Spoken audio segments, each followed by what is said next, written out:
And where do you get your ideas from? Do they come out of the blue? Do you look at the US, continental Europe to see what kind of ideas are developing in websites there and try and replicate them over here?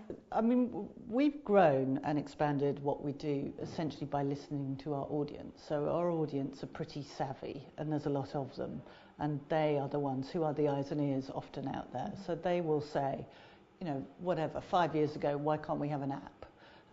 You know, we want an app. We've seen these apps. So, you know, we listen, and if they get really noisy, we respond to what they want. So very often it's our users who are providing our innovations, which is great.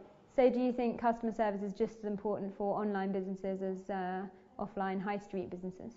I think it's all about dialogue and listening. I mean, we are in the social media business, and that is all about having conversations. And I think this is where some more traditional brands have struggled. They are used to talking at their customers, putting out a message, deciding the message is absolutely set in stone, and then they spend a lot of time broadcasting it. And this is not really about broadcasting anymore. It's about a dialogue and being adaptable and being able to change your plans and listen and construct something that with the buy-in of the people you're doing it for. So before your career in Mumsnet, you were a journalist, so you obviously had a wealth of information about marketing and PR.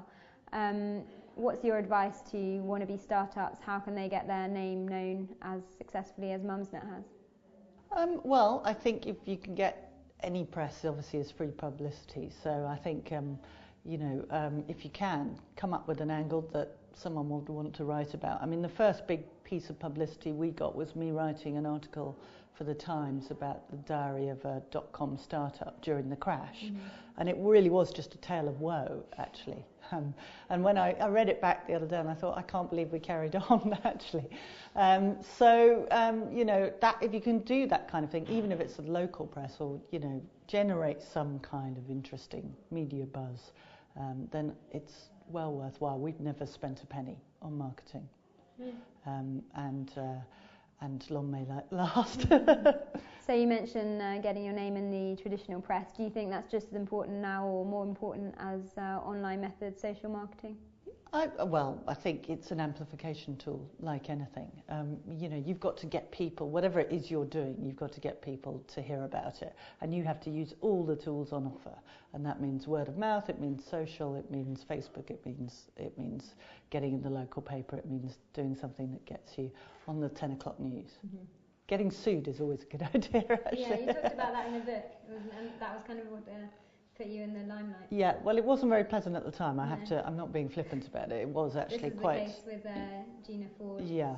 So big online guru, big parenting guru takes on small mother's website is a story in itself, and it was hellish when it happened because, you know, we felt that we didn't have any resource to really fight a legal battle, and the law is a bit, you know, let me say it's a print law for a digital age. So it was a tough battle to fight. We would have been setting a legal precedent.